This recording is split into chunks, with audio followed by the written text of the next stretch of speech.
Hi guys, my name is Lauren and welcome back to my channel. Today we are doing the no disclaimers book tag.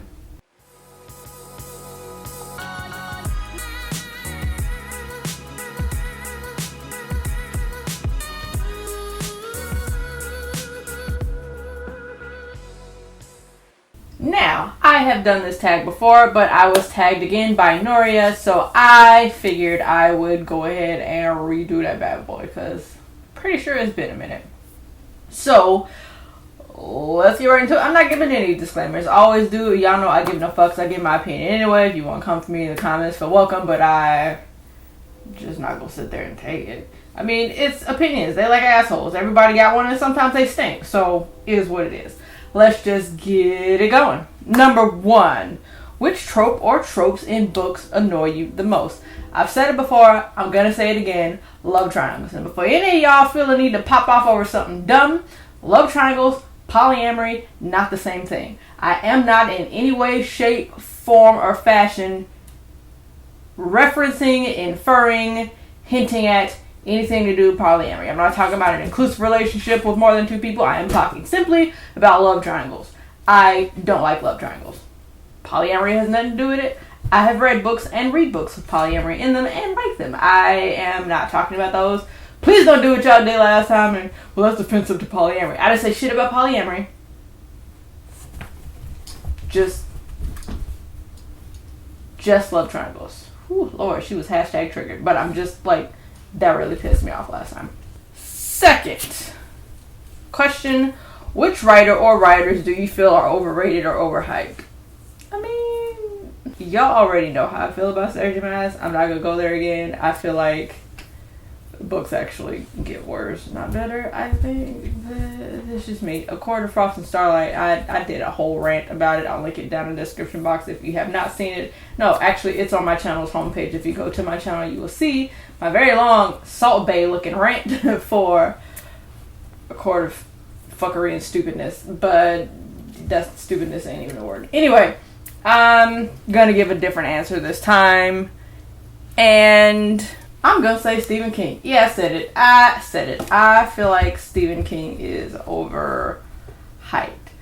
Not that the stories aren't good, but his books are always problematic. I have not picked up one that didn't drop the F-bomb, not fuck, the really offensive F-bomb, like the homophobic slur, that word, or the N-word, or had some other kind of weird, creepy, inappropriate situation with children or something. I just don't know. Every one of his books I pick up, even if I flip it open, there's like some kind of like and I know everybody's gonna be like, well, it was written in the 80s and the 90s. Yep, that's true. But like it bothers me nonetheless. Just because somebody called me an N-word in 1985 does not mean it's going to be any easier to take, nor do I have to like it in 2019, and nor do I really do not like people saying shit like, recently I spoke to someone about a historical figure being racist. Not a historical figure, but someone who was an older movie star. Well, you know, everybody was racist back then. Well, they say John Wayne was racist too. I say, I know, and when I found out, I stopped watching his movies. I actually like John Wayne, but it doesn't matter. I don't do that product of the time shit. I just don't. I'm not one of those people that's going to excuse it ever for any shape, form, or fashion. It should have never at any point in time been okay for people to be racist, so I'm not okay with it. So I'm going to say the same thing here. It wasn't okay then, it's not okay now, it's not going to be okay tomorrow, and tomorrow I'm not going to say, well, it was okay yesterday or 50 years ago. No. So, I think Stephen King is overhyped. Plus, a lot of his shit, like, I don't know, to me, he's overhyped. A lot of his stuff is just not as good as it seems, and I can't even get into it for the first time. I keep running into slurs. I'm like, man, that's enough. I'm good on that. Fuck it. I think he's overhyped anyway. I do. Also think maybe he might slightly need therapy because that man's brain is fucked up. I mean, I can't talk, but. 3. What are your least favorite books you've read since joining Booktube? So, not counting A Quarter of Rings and Ruin, and not A Quarter of Rings and Ruin, not counting A Quarter of Frost and Starlight, no, fuck that. counting a quart of Frost and Starlight, which again, y'all know how I felt about it. What else? Flame in the Mist. I'm really mad about that one because I really liked Wrath in the Dawn. And then Flame in the Mist was just a whole bunch of like show and no tell. With the Wrath in the Dawn, you know, we got to see some of Scheherazad's strength. Like, we got to see a little bit of that badass in her. And then with Mariko, I think her name is Mariko. I can't remember. Iniko? Mariko. I think it was Mariko. In The Flame in the Mist, she was just weak. She was dumb. She kept making stupid decisions. But then, I mean, if that's the kind of character she's going to be, okay, fine. But then you kept telling us how smart she was immediately after she did something stupid. And then she did something stupid afterwards. You ever heard of like a nice, nasty sandwich where you compliment somebody, then you tell them something shitty about themselves, and you compliment them again so they eat the shit in the middle of the sandwich better? That was a stupid sandwich. It was a do a dumbass thing. Say she's really smart though, and then do another dumbass thing, except that don't make the thing in the middle, it just makes it worse. It's like the opposite effect, but it's still a stupid sandwich. Anyway. What else? The Gunslinger by Stephen King.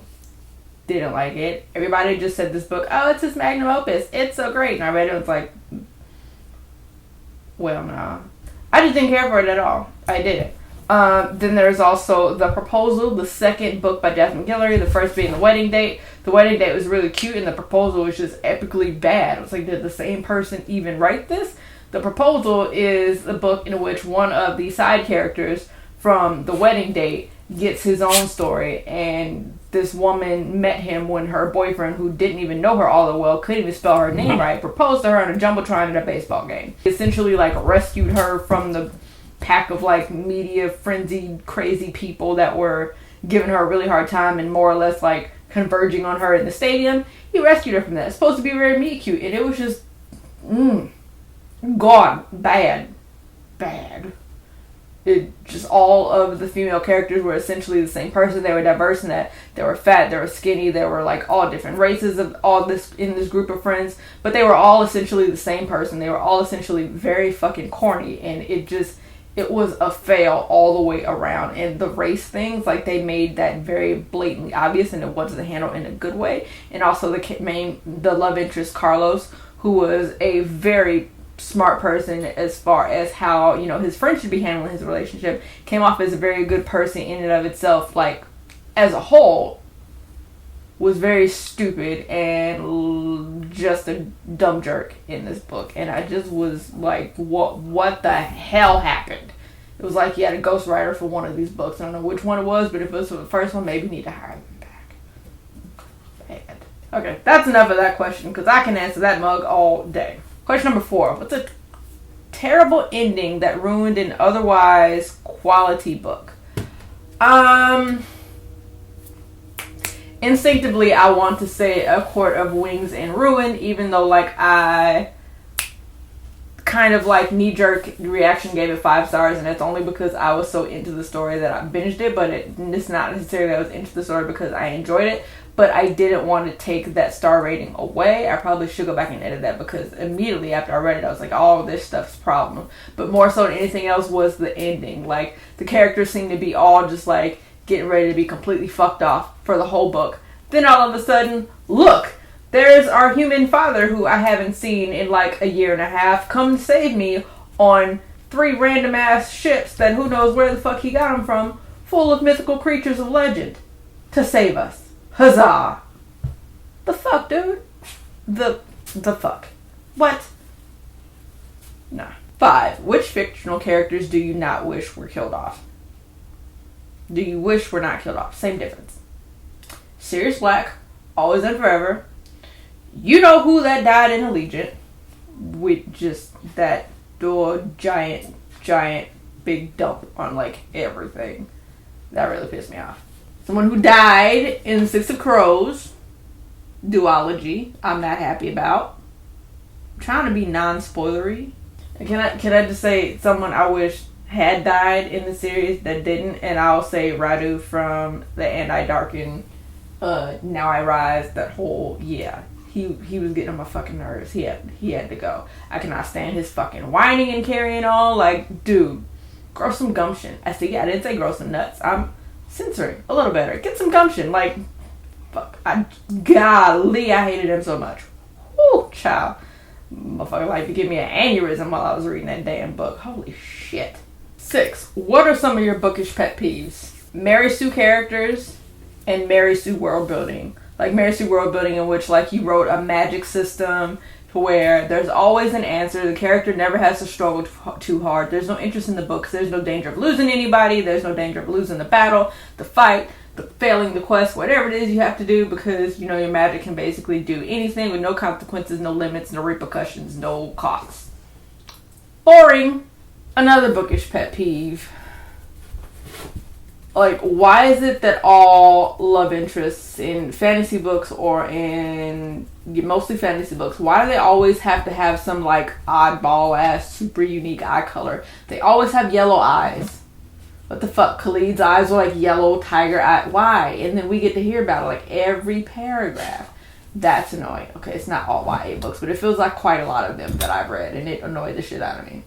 Also, like the main character that like literally everybody's in love with them. This is probably the biggest one out of all of them. Literally everybody. Even if the character is epic and worth it, there is no person ever, no matter how great you are, that just everybody loves you. Bitch, somebody don't like your ass. It's probably me, but somebody don't fucking like you. It's really damn annoying to be having a character where everybody thinks the sun just shine out of their ass. Don't care how great they are, how stupid they are, how fine they are, how ugly they are, just, and then they just complain about it. It's like, shut up. 7. What are some books you feel deserve more recognition? I will say right off the top of my head, I think the Grace Draven books deserve more recognition. They are indie published and they are fucking epic. I love them. She writes fantasy romance books, my favorite of which at the time is Intrigue Me, which is a Beauty and the Beast retelling, and it kind of subverts the trope a little. This subverts the original like retelling in a way that's really cool. Also, Massive Crows is really good, as well as Radiance and Eidolon, which are 2 in a separate series. And I just like, oh goodness. I think, what was the other one? Something Phoenix that I read an arc of not that long ago. That was fucking epic. Her books are just awesome. So if you like fantasy, because if you like fantasy and romance and a little bit of sexy time sometimes in there somewhere, she's an author that I think you should check out, because even like there's a stigma sometimes indie authors, but that, just ignore that. Her books are fucking phenomenal. For instance, with Intrigue Me, which is the Beauty and the Beast retelling, we have a main female character who is not in the traditional role that Belle usually is, and she is not kind of like the fainting flower, or she's not a character who's kind of weak and has to get her gumption to stand up to the beast. She's this character who just like walks in the door like, look, first off, we ain't about to have this bullshit. I'm serious. I love that book. She obviously didn't say it like I just said it, but she's a character who, you know, knows what she is, knows what she looks like, knows what she has to offer, and is not here for none of your bullshit. None of it. None of it. It is definitely a book I think everybody should check out, especially if you like romance, and especially if you like retelling. I love Grace Draven's writing. She is pretty much turned into an auto-author for me. 8. What are your thoughts on censorship and banning books? I don't know. I think censorship is stupid. I mean, there's a lot of people who probably should be censored today, and they ain't. And if you let that motherfucker just get on Twitter and say whatever the fuck they want, I mean, leave my damn books alone. That's how I feel about that.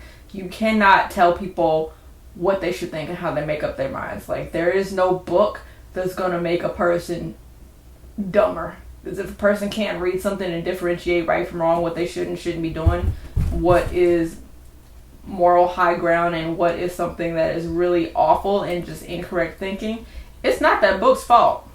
Trust me, it is not that book's fault. And some of the books that were banned were just for like sexual references and profanity. So what do you think, people was gonna turn into hoes because they read a book with like boobs in it? That's more of a, yeah, just nah. I've never fully agree with that. Furthermore, on that same vein, like, people who are the places these books are getting banned from, school is and whatever, this is a place where you're supposed to be teaching people like how to differentiate those things, like where they're standing morally and how to ascertain what is moral high ground for them and low ground for them, and where it's okay to be in that kind of gray area, where that gray area even is, what's black, what's white, and what's not. If you can't do that in school, and you can't do that at home because your parents are telling you, where else to do that other than like school, where people are malleable and there to learn. They're there to learn, so fucking teach them. I've always thought banning books is stupid, and the reason books have been banned are incredibly stupid. So that's my thoughts on that. 9. Who do you tag? I don't know off the top of my head, so I will tag some people on Twitter because I don't know. I'm sure a bunch of people have done this. So you know what? If you want to do this video, I tag you. Easy peasy, right? And I will catch you guys in the next one. Bye!